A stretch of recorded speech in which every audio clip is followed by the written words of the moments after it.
Well, happy birthday, Westridge. We have come a long way. Yeah, we've come a long way in the last 21 years, and we're all a little older. At least you people are. But the cool thing is we're finally legal, right? 21. So in honor of that, on Best of Westridge concert that we're having in a few weeks, we're converting the cafe to a wine bar to celebrate our 21st birthday. So I have been very privileged to be part of this church. And for the last couple decades, this church has really been made up of a unique group of people who I would describe as courageously honest about our past, our struggles, the stuff that we deal with, the messed up part of our lives that we can talk honestly about that, and accept others who do the same without judgment and with grace. And I love that about this church. I love the fact that we've always been able to talk honestly about our doubts and our fears and to be able just to put it out there, but it nonetheless diminishes the passion that we have for living for Jesus and the love that we have for God.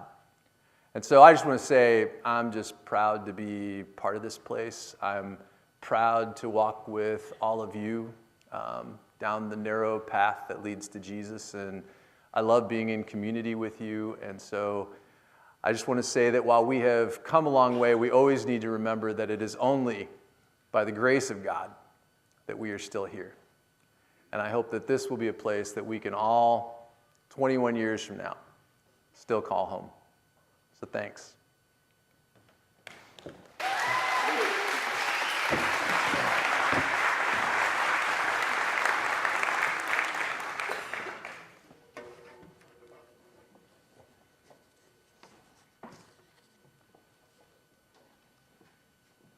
Thank you, choir.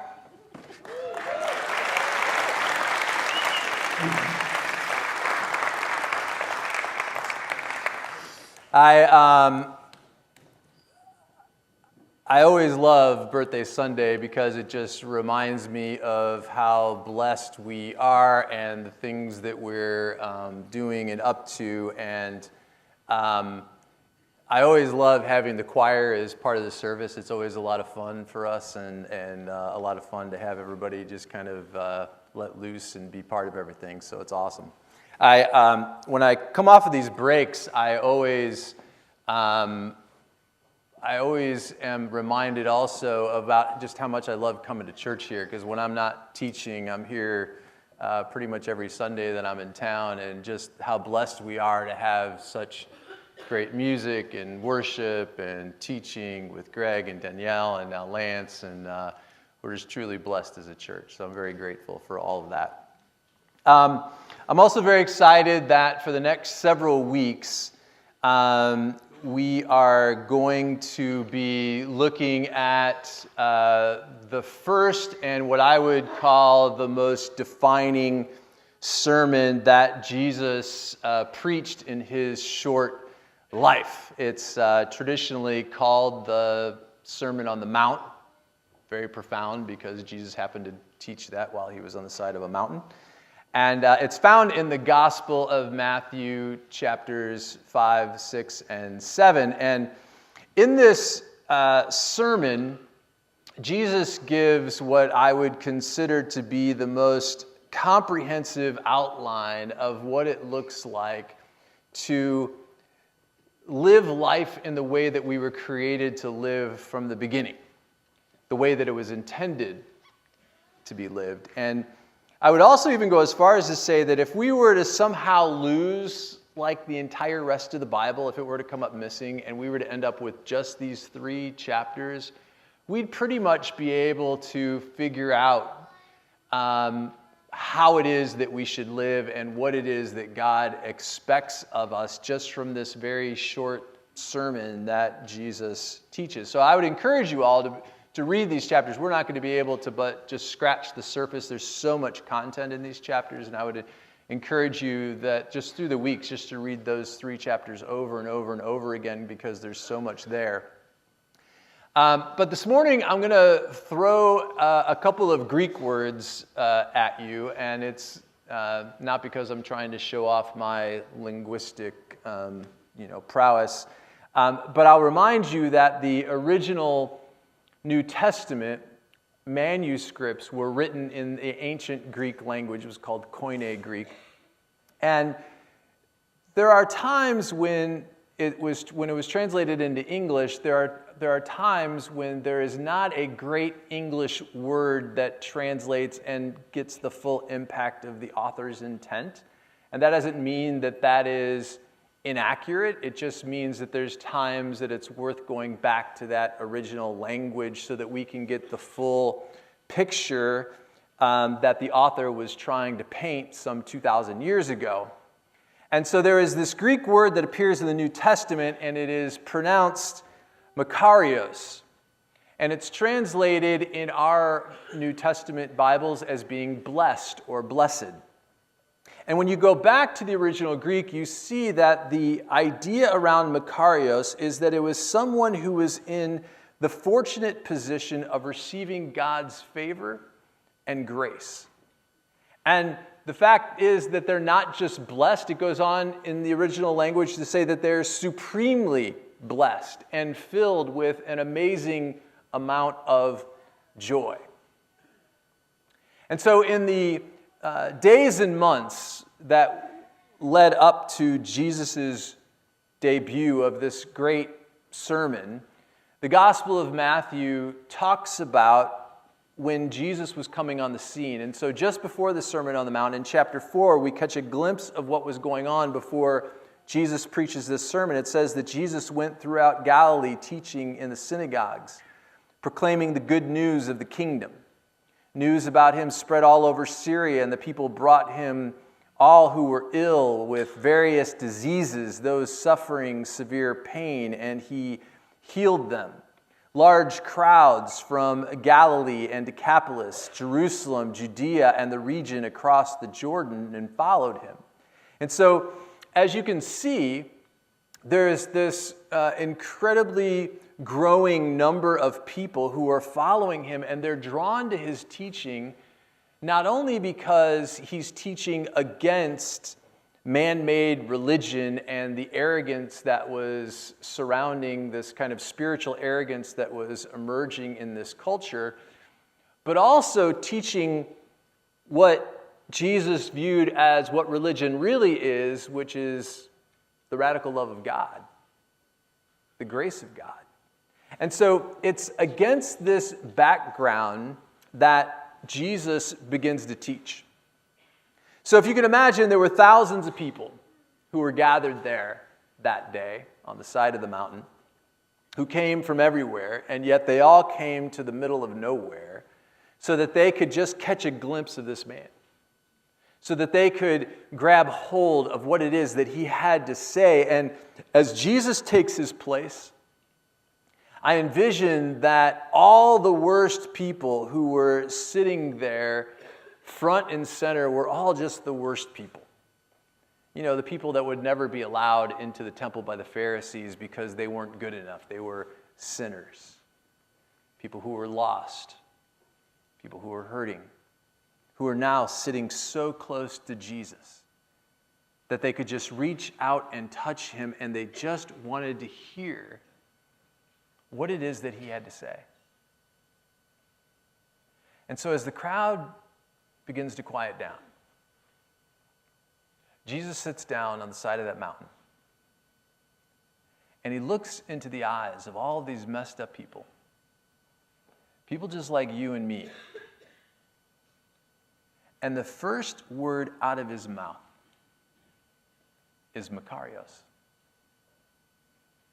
Jesus says, look, you want to have the secret of having a great life? You want to be blessed by God? You want to be supremely blessed and have the best life ever? He says, here's what that looks like. Blessed are the poor in spirit, for theirs is the kingdom of heaven. Blessed are those who have been beat down by this life, for they will be comforted.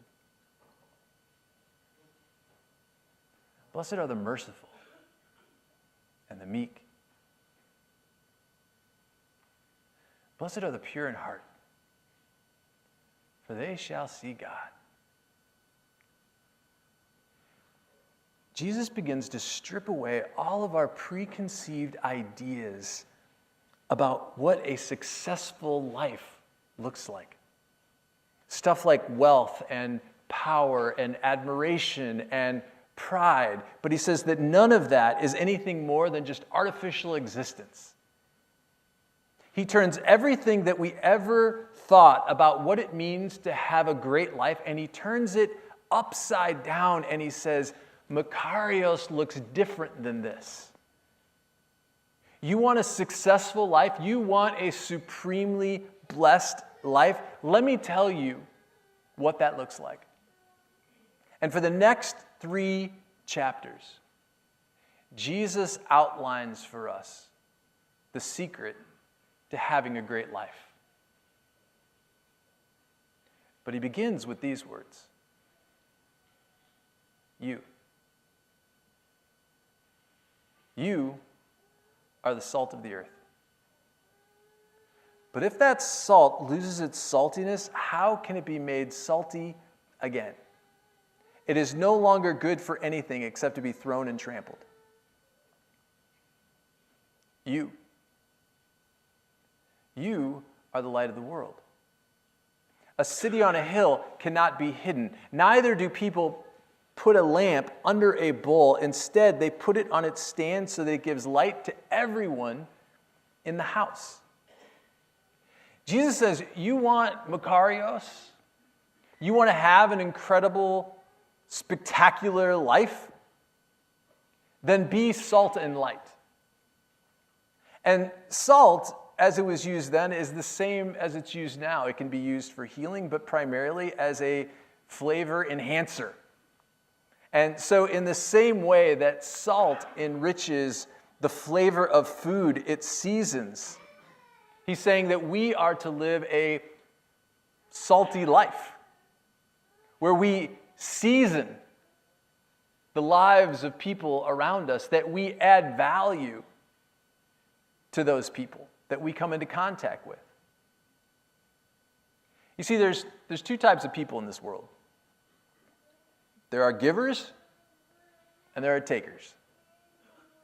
And this has the idea that instead of walking through this world and grabbing as much as we can get for me, instead we give of ourselves in a salty way that seeks to enhance the life of other people, where we can heal and bring peace and bring God's presence and seasoning in other people's lives in the way that we live.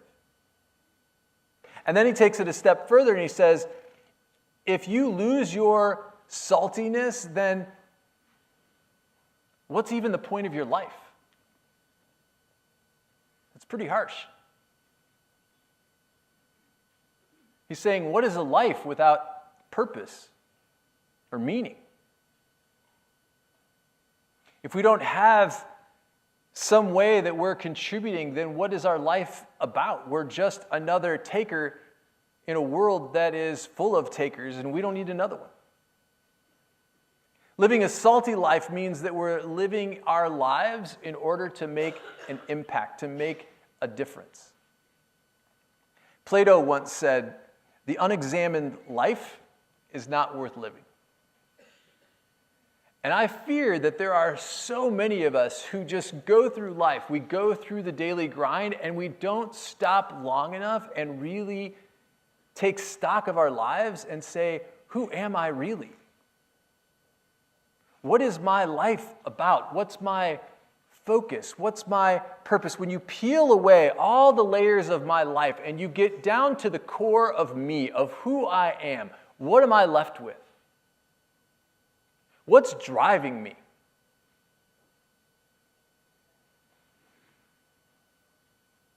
Am I living my life in a salty way that adds value to the lives of others? Or am I living a self-absorbed life where I'm just trying to get ahead in this world? Well, as Jesus goes on, he raises the bar and he says, don't just be salty, but also live brightly. Be a light in a dark world. Just by the metaphor that Jesus uses here, it's obvious, isn't it, that he's calling us to be different, right? To stand out. He isn't calling us to be usual, is he? He's calling us to live counterculturally, to live abnormally in a culture that is normal, to live an extraordinary life in a world that is all about maintaining the status quo,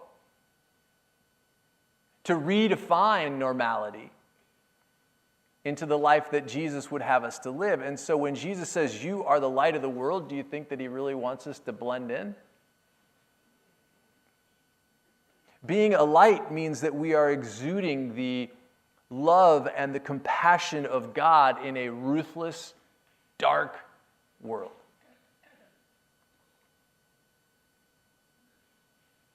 Goes on in verse 16, and so then he says in the same way then, let your light shine before others, that they may see your good deeds and glorify your Father in heaven. So we are to live in such a way that the people around us see our good deeds so that they can say, what a good guy you are, right? No. The reason why it says that we do good deeds is so that we point them to God. In the Greek, there are two words that are used for the word good. There's the word agathos, which is good in quality and useful. But the other word is kalos, which means that the thing is not only good and useful, but it's something that is pleasant and beautiful. And the word that's used in this passage for doing good deeds, interestingly enough, is kalos, which means that the good deeds of a follower of Jesus must not only be good, they must also be kalos. So that when someone sees the good deeds that you're doing, they not only see that what you're doing is useful and purposeful, but when they see you do it, they see beauty in what you're doing. They can tell that it's something that we're not doing begrudgingly out of a sense of guilt or obligation because we have to. It's something that we're doing because we want to. And there's something in the action that we're taking that's attractive, that's beautiful. The opposite would be that the ugliness of someone's good deeds is when we make serving into something that is more self-serving, when we turn serving others around to making it about me. Or that we whine and complain because we're doing serving out of a sense of obligation and not out of a desire to do that. One of the most common failures, I think, of Christians who have lost sight of the wonder of God's grace is the tendency to complain. Complaining and negativity is an expression of being ungrateful, or we have lost sight of what God has done for us. And there is nothing worse than serving with people who are complaining about serving, or that make that serving opportunity focused all about themselves, because it sucks the joy right out of what is being done and it takes the beauty out of it. If we can't serve without complaining about what we're doing, if we can't serve without making it about me, that means that we're probably in the wrong frame of mind about serving, and we probably shouldn't do it anyway. There's no purpose to it. We don't need just to fill another hole. But if we can serve with a sense of gratitude, If we can have a desire about what it is that we're doing, it changes everything. Letting your light shine before men, as Jesus says, is not about showing off about how religious we are or about how good we are or drawing attention to ourselves. It's genuinely displaying the radical love of God in your life. And there's a huge distinction between showing off our good deeds so that the people around us think that we're a great person and seeking to live a life that really points other people, not to me, but to Jesus. There is a real beauty, I think, when you see somebody who is so overwhelmed by the grace of God that they just want to do something. They want to give back, and so they have this desire to serve others because they're just so grateful for what God has done for us. That kind of goodness is a natural and beautiful thing. That's kalos. Living salty and brightly is something that comes naturally and is not forced. It really is born out of our relationship with God. As we grow closer to God, the more that the more that our eyes are opened to seeing what the world is really all about, and we can open our eyes and really see it so clearly that while we were a bunch of messed up sinners, that while we didn't deserve a thing, Jesus died for me. And it changed everything for me. To live in his grace changes everything for me. And all you want to do is just spend the rest of your life saying, thank you for saving me from the pits of hell. See, this is an important distinction that doing good deeds is not a criteria for being saved. We are not saved because we are doing good things. Doing good deeds is a result of being saved. That we want to do good because of what God has done for me.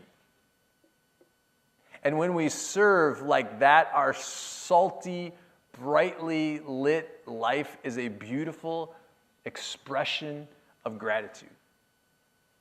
People who really get what God has done for us, people who really understand the depth of our sin and the impact of God's grace, are truly fundamentally people with an incredible sense of joy. Jesus taught that spiritual growth is not about growing in our knowledge of the scriptures or becoming super Christians or being a super moral person or making yourself look religious. Spiritual maturity is when we can grow in our capacity to serve and to love other people. Spiritual growth happens when we give more, not take more. And when we commit to follow Jesus down the narrow dirt path, we begin to live counterculturally. We begin to stand out, to be that light in a dark place, and we're always looking for opportunities to serve rather than to be served. Being salt and light gets our eyes off of me, and we begin to see the needs and the tragedies and the crisis of other people. And we want so desperately to become the hands and feet of Jesus. We want to be able to season and to help add value to their lives and to heal their wounds and to be there for them in their darkest moments, to be a light. And when we do that, suddenly all the problems that we're facing begin to get a little smaller.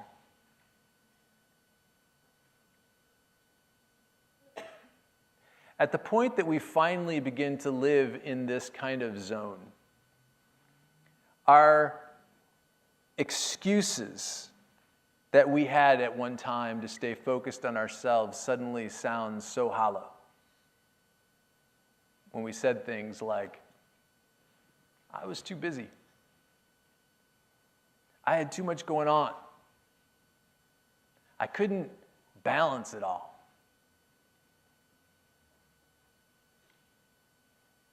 when we leave this world, we will not have regrets for having given ourselves to the things that make a difference.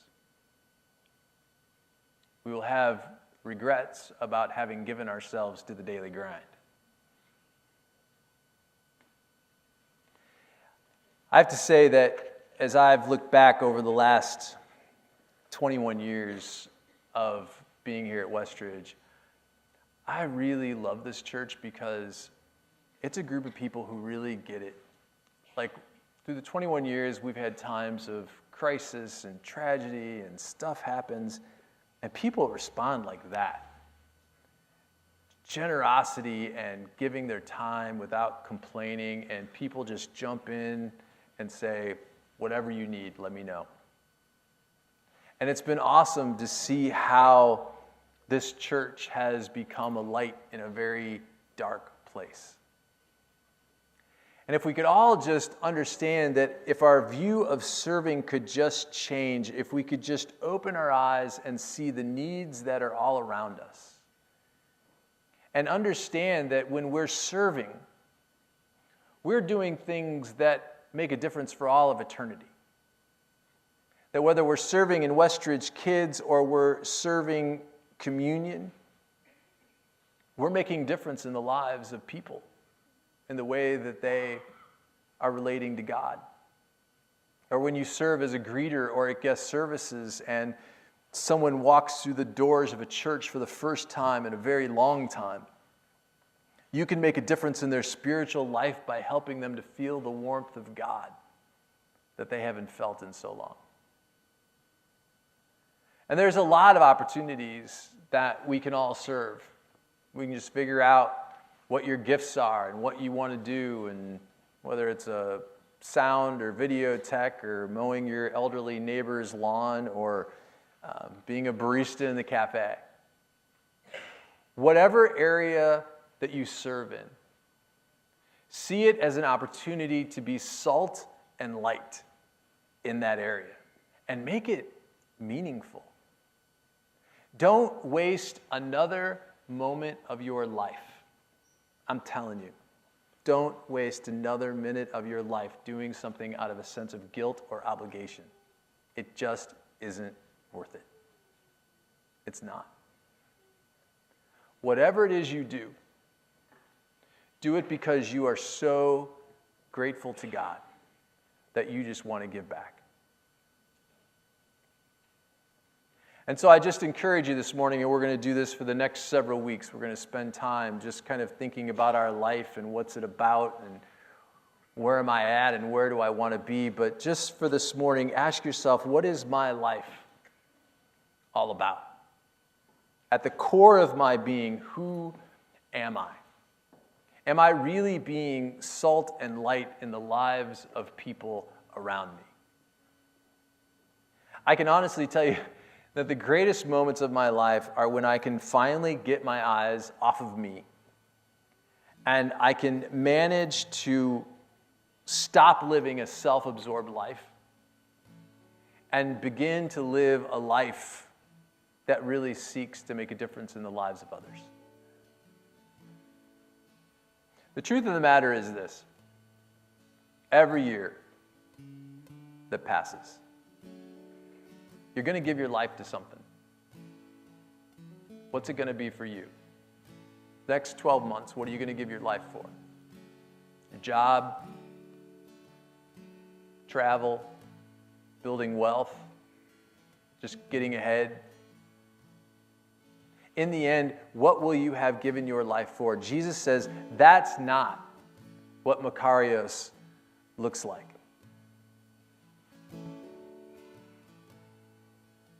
Jesus says, I have the secret to what living a great life is all about, if you'll just accept it.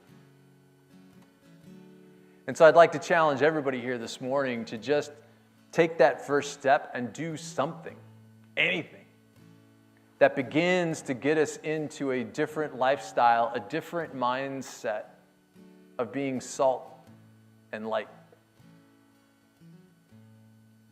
The Bible says that there will come a day when we will all have to give an account for our lives. That day we'll have to stand before God, and we'll look at him in the eye and we'll give an account for the way that we lived our lives. And in that moment, what will it be about for you? In that moment, the Bible says that when we have lived our lives with salt and light, that we will hear the words that every Christian wants to hear on that day. Well done, my good and faithful servant. Come now into the place that I have prepared for you from the beginning of time. For whatever you did on earth to the least of these, you did it unto me. And that was the most beautiful life you could have lived.